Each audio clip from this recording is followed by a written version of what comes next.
नमस्ते बच्चों, कैसे हो सब? सब बढ़िया। अपने ये वीडियो मैं दूसरी बार बना रहा हूँ। इससे पहले बनाया था, उसमें आवाज़ नहीं आई, तो ये दोबारा बना रहा हूँ। आधे घंटे की और एक्स्ट्रा मेहनत। पार्ट 4 गीता अमृतम कंप्लीट हो गया है। आज इसके प्रश्न उत्तर करने हैं। पहला प्रश्न, श्रीमद्भगवद गीता महाभारतस्य कस्मिन् पर्वणि अस्ति? वस्तुनिष्ठ प्रकार का प्रश्न है। तो पाठ परिचय में आया था भीष्म पर्वणि, भीष्म पर्व में है। धनंजय कस्य अपरम नाम? धनंजय किसका दूसरा नाम है? पाठ में बताया था मैंने। किसका दूसरा नाम है इन चारों में से? अर्जुनस्य, अर्जुन का।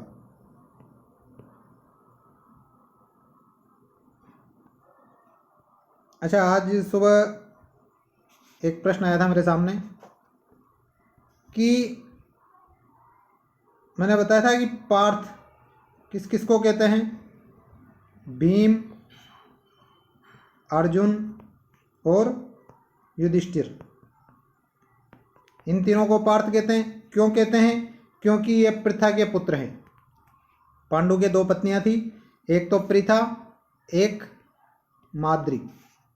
माद्री के दो पुत्र थे। कौन कौन से? नकुल और सहदेव। नकुल सहदेव को माद्रेय कहते हैं क्योंकि ये माद्री के पुत्र हैं।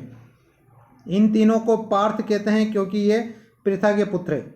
और पृथा का ही दूसरा नाम था कुंती। पृथा का दूसरा नाम क्या था?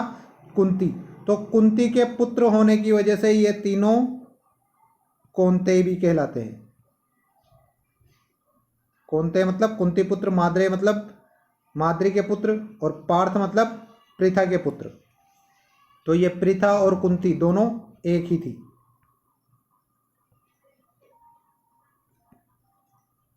धनंजय कस्य अपरम नाम? अर्जुनस्य। अर्जुन का दूसरा नाम है धनंजय। योगस्य लक्षणम वर्तते? योग का लक्षण क्या है? समत्वम, समानता। सुख दुख में, लाभ हानि में, सफलता असफलता सब में समानता योग कहलाता है। सच में प्रिय, इस वाक्य में मैं किसके लिए प्रयुक्त हुआ है? पाठ में बताया था असंज्ञ सर्वनाम के प्रश्नों में। किसके लिए? कृष्णस्य कृते। अगर षष्ठी विभक्ति प्लस कृते हो तो उसका मतलब होता है के लिए। चतुर्थी विभक्ति के जैसे इस्तेमाल कर सकते हैं। चतुर्थी विभक्ति में भी संप्रदान मतलब के लिए, पर वहाँ पर देने का अधिक भाव होता है। खाली जगह भरनी है। योगस्थ कुरु कर्माणि संगम त्यक्त्वा। पहले श्लोक में आया था, आसक्ति को छोड़ के योग में स्थित होकर अपने कर्मों को करो। स यत् प्रमाणम कुरुते तद अनुवर्तते। वे जो आदर्श निर्माण करते हैं उसका अनुसरण कौन करते हैं? लोकः यानी संसार। तीसरा प्रश्न थोड़ा ध्यान से याद करना है। इसमें एक ही शब्द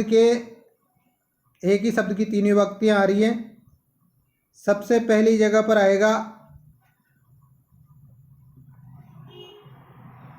आत्मना, दूसरे में आएगा आत्मानम, और तीसरे में भी आएगा आत्मानम। उद्धरेत आत्मना आत्मानम। अपने आप के द्वारा अपने आप को उद्धरित करो या अपने आप का उद्धार करो। और न आत्मानम अवसादयत, अपने आप को दुखी मत करो। शुभ अशुभ परित्यागी, स में प्रिय, लास्ट के श्लोकों में आया था स में प्रिय।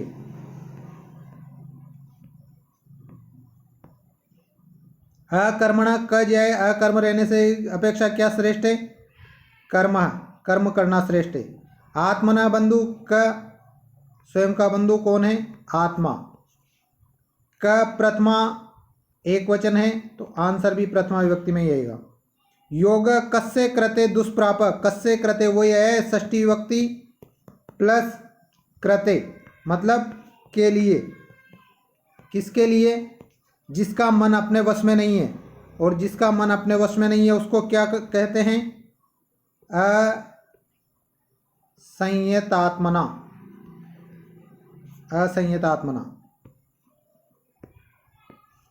जनक आदेय केन संसिद्धिम आस्थिता, केन यानी किसके द्वारा, और द्वारा किस में आता है? तृतीया में। आंसर भी तृतीया में आएगा। क्या आएगा? कर्मणा। कर्मण शब्द की तृतीया विभक्ति बनती है कर्मणा। शुभ अशुभ परित्यागी इति कस्य लक्षणम, यह किसका लक्षण है? शुभ अशुभ परित्यागी इति कस्य लक्षणम किसका है? षष्ठी विभक्ति में उत्तर देना है। भगवत प्रियस्य, भगवत या भगवान के प्रिय व्यक्ति का। कस्मात् शरीर यात्रा न प्रसिद्ध्यत, कस्मात् यानी किससे, किससे शरीर यात्रा सिद्ध नहीं होती है या सफल नहीं होती है? तो किससे? अकर्मणा। इसका उत्तर आएगा अकर्मणा, कर्म नहीं करने से।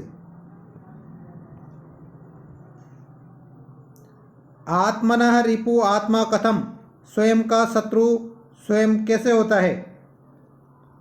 तो इसका है दुष्कर्म करणेन मनुष्य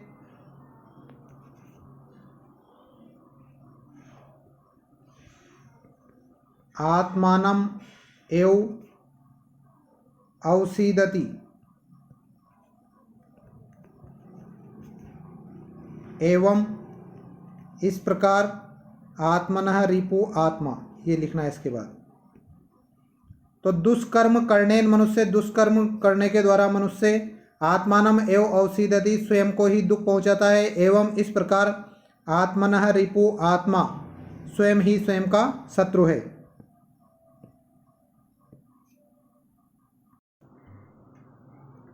युक्तस्य क्या परिभाषा, योगी की क्या परिभाषा है? तो युक्त आहार विहारस्य, छठे श्लोक में आता है इसका। युक्त आहार विहारस्य, युक्त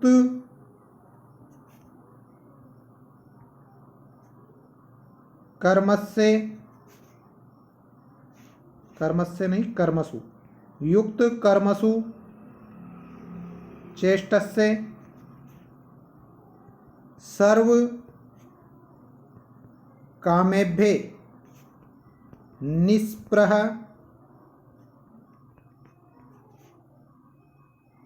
मनुष्य युक्तः अस्ति।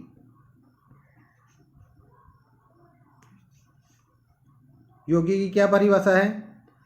यथा योग्य आहार विहार करने वाला हो, यथा योग्य कर्मों में चेष्टा रखने वाला हो और सभी प्रकार की कामनाओं के प्रति आसक्ति रहित हो, वह मनुष्य योगी कहलाता है।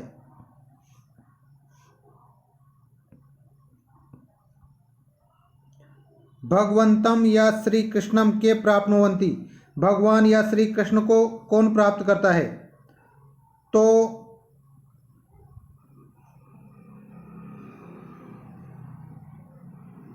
ये इंद्रियाणि संयमे संबुद्धये, जो इंद्रियों को नियंत्रित रखता हो, समान बुद्धि रखने वाला हो, तथा सर्वभूत हिते रता मनुष्य श्री कृष्णम प्राप्नुवन्ति, श्री कृष्णम प्राप्नुवन्ति।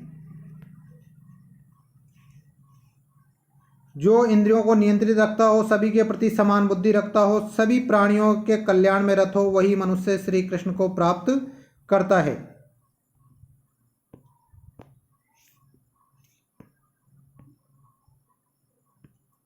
श्री कृष्ण से कृते के प्रिय संति। श्री कृष्ण के लिए कौन व्यक्ति प्रिय होता है? लास्ट के जो 4 श्लोक आए थे 9 से लेके 12 तक, उसमें श्री कृष्ण के प्रिय व्यक्तियों के बहुत सारे लक्षण दिए गए हैं। उनमें से कुछ भी लिख लेना।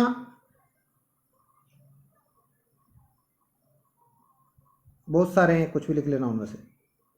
जैसे अद्वेष्टा,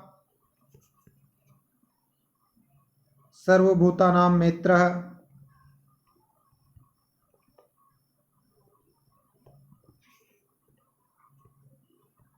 करुण एव, निर्ममो, निरहंकारः, मनुष्य। श्री कृष्ण से कृते प्रिय संति, ये के हटा देना और इतना लिख लेना। किसी के भी प्रति द्वेष नहीं रखने वाला, सभी प्राणियों के प्रति मित्रता और करुणा का भाव रखने वाला, आसक्ति नहीं रखने वाला, अहंकार नहीं रखने वाला मनुष्य श्री कृष्ण के लिए प्रिय होता है। अगला है अधोलिखित वाक्येषु रेखांकित पदान आश्रित्य प्रश्न निर्माणम कुरुत। जो रेखांकित पद हैं, जैसे ये लोक संग्रह, तो इसको हटा करके इसकी जगह प्रश्नवाचक शब्द रखना है। प्रश्नवाचक शब्द उसी विभक्ति का होगा जिस विभक्ति का वो शब्द दिया गया है। लोक संग्रहम द्वितीय विभक्ति का है, तो लोक संग्रहम की जगह द्वितीय विभक्ति का प्रश्नवाचक शब्द किया जाएगा कम। स यत् प्रमाणम कुरुते लोकः तद अनुवर्तते। संसार उसका अनुसरण करता है। संसार प्रथमा एक वचन है, तो प्रथमा एक वचन आ जाएगा कह। अच्छा, यहाँ पर कम, इसके बाद में ये सारा का सारा भी लिखना है तुम्हें, केवल वो शब्द हटाना है जो अंडरलाइन किया गया है। यहाँ पर भी लोक को हटाना है और उस लोक की जगह क्या रख देना है? क। बाकी आगे पीछे का वैसा ही। न आत्मानम अवसादियत, आत्मानम द्वितीय विभक्ति का है और द्वितीय विभक्ति में क्या आएगा? कम। न कम अवसादियत या कम न अवसादियत।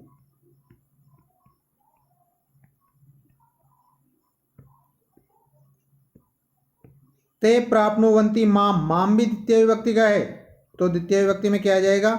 कम। ते प्राप्नुवन्ति कम एव सर्वभूत ही ते रता। निबंधात्मक प्रश्न छोड़ देना है आपको, ये नहीं करना है एक भी।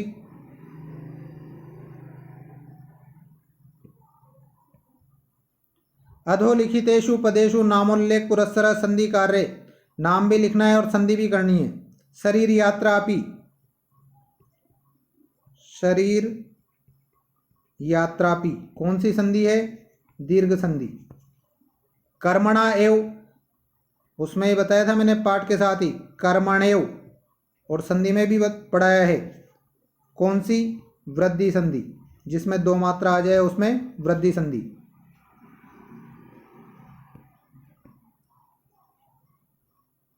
रिपुः आत्मन, विसर्ग लग रहा है, विसर्ग का र हो गया था वहां पर।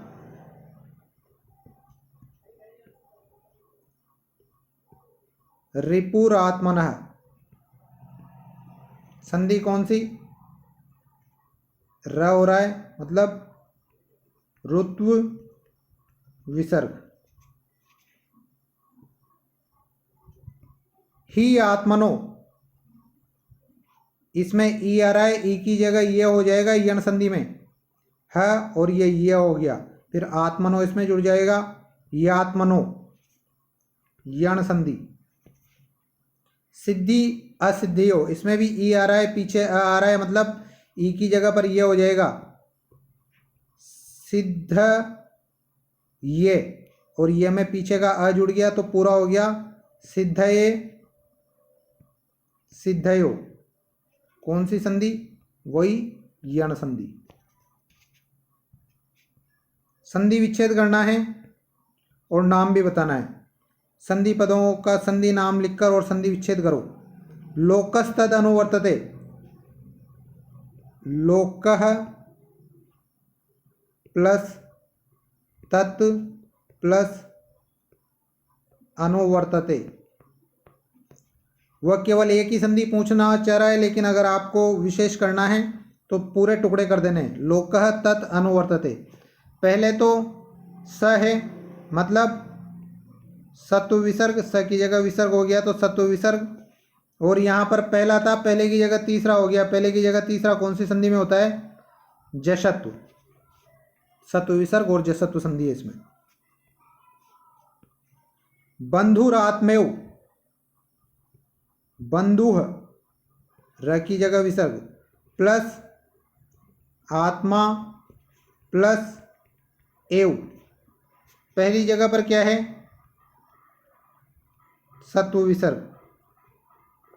और दूसरी जगह पर क्या है? दो मात्रा हो रही है, मतलब वृद्धि।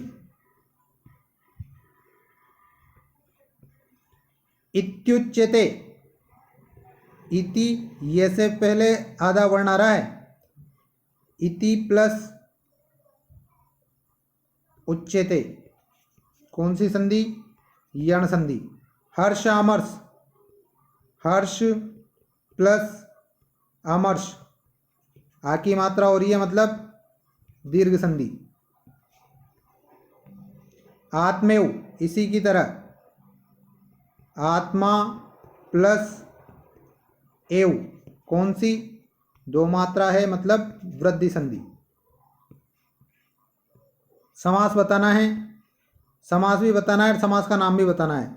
धनम जेति ये स, जिसने धन पर जीत प्राप्त कर ली हो, लक्षण है। और अन्य पद प्रमुख है। किसके लिए आया है? अर्जुन के लिए। धनंजय, ये ध है, ध, धनंजय। समास कौन सा है? लक्षण के आधार पर किसी की पहचान होती है, बहुव्रीहि समास। तीसरा पद प्रमुख है। धनंजय किसका नाम है? अर्जुन का।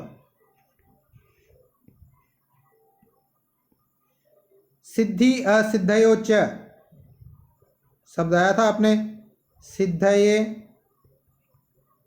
सिद्धयो, जिसमें दोनों पद प्रमुख होते हैं। यह सिद्धि और असिद्धि दोनों प्रमुख है, और जिसमें दोनों पद प्रमुख होते हैं उसका नाम होता है द्वंद्व समास। इस द के नीचे भी वह, इस द के नीचे भी वह। सर्वेभ्य कामेभ्य, बीच में विभक्ति आ रही है, जहां पर बीच में विभक्ति आती है वो तत्पुरुष समास होता है।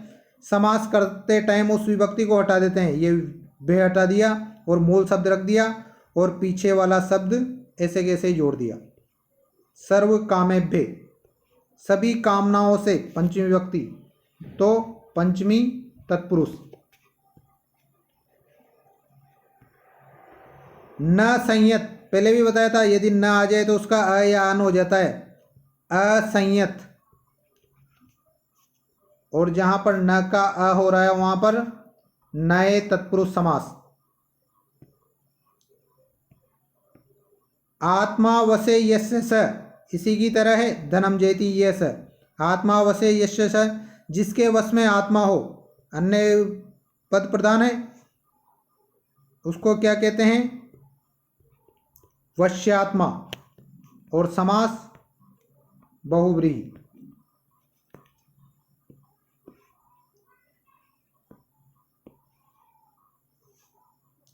युक्त आहार विहार से, ये से हटा देना है आपको, केवल युक्त आहार विहार, इसका समास विग्रह करना है। तो युक्त आहारे विहारे ये स, जो यथा योग्य आहार विहार करने वाला हो। अन्य पद आ जाएगा, इसमें लक्षण है उसका। समास कौन सा? बहुव्रीहि।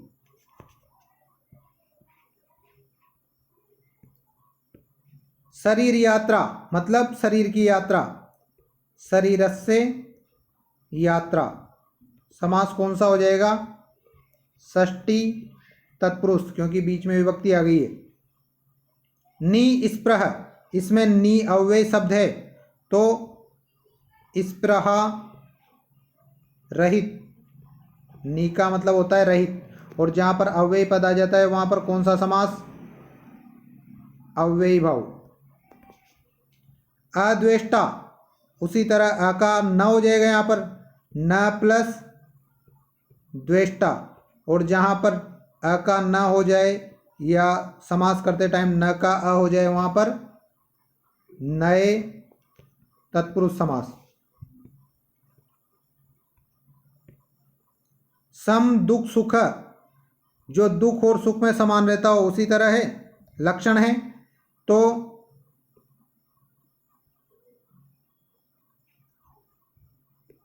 दुखे सुखे समः यह स, जो व्यक्ति दुख और सुख में समान रहता हो, लक्षण है मतलब बहुव्रीहि।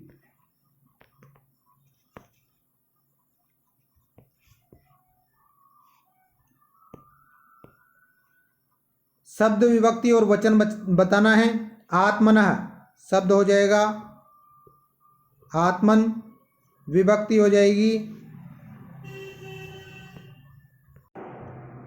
षष्ठी, और वचन एक वचन। युक्त चेष्टस्य शब्द है युक्त चेष्ट, विभक्ति वही षष्ठी और वचन भी एक वचन।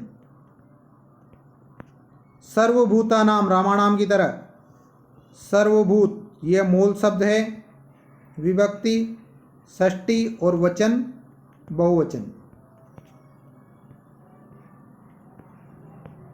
माम यानी मुझको, को द्वितीय विभक्ति, शब्द हो जाएगा अस्मद, विभक्ति द्वितीय विभक्ति और वचन एक वचन। आत्मानम यानी स्वयं को, वही है, शब्द हो जाएगा आत्मन, विभक्ति द्वितीय और वचन एक वचन।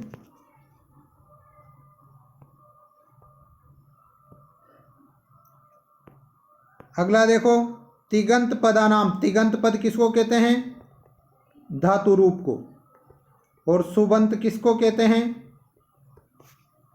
शब्द रूप को। अगर तिगंत आ जाए तो वहां पर धातु रूप है, सुबंत आ जाए तो वहां पर शब्द रूप है। तो तिगंत पदों में अपने को धातु, लकार, पुरुष और वचन बताने हैं। अर्हसि, अर्हसि में है अर्ह शब्द, मतलब अर्ह धातु, लकार, लट लकार, पुरुष, मध्यम पुरुष और वचन एक वचन। कुरुते, क्री धातु, लकार, लट लकार है, लेकिन ये आत्मनेय पद में है। पुरुष, प्रथम पुरुष और वचन एक वचन। उद्धरेत, पठेत की तरह, पठेत पठेताम विधि लिंगेत बताया था मैंने। तो इसमें हो जाएगा उद उपसर्ग ध्री धातु, लकार, विधिलिंग, प्रथम पुरुष और एक वचन। पश्यन्ति, जहां पर भी पश्य शब्द आ जाए वहां पर यह ध्यान रखना कि दृश्य धातु होती है, पश्य धातु मत लिख देना। दृश्य धातु, लट लकार, प्रथम पुरुष और बहुवचन, पठन्ति की तरह। प्राप्नुवन्ति, प्र प्लस आप, प्र उपसर्ग आप धातु, लट लकार, प्रथम पुरुष और बहुवचन।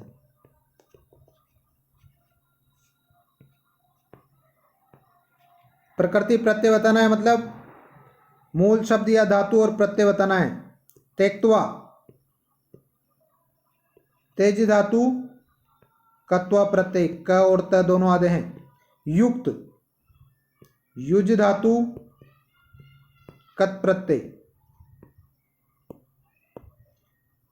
अवातुम, औ उपसर्ग, आप धातु, ये तो प्रकृति में आ जाएगा, और तुमुन प्रत्यय।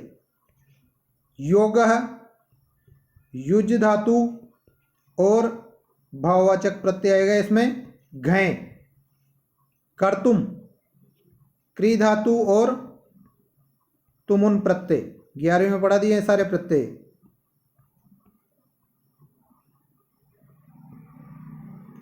अब है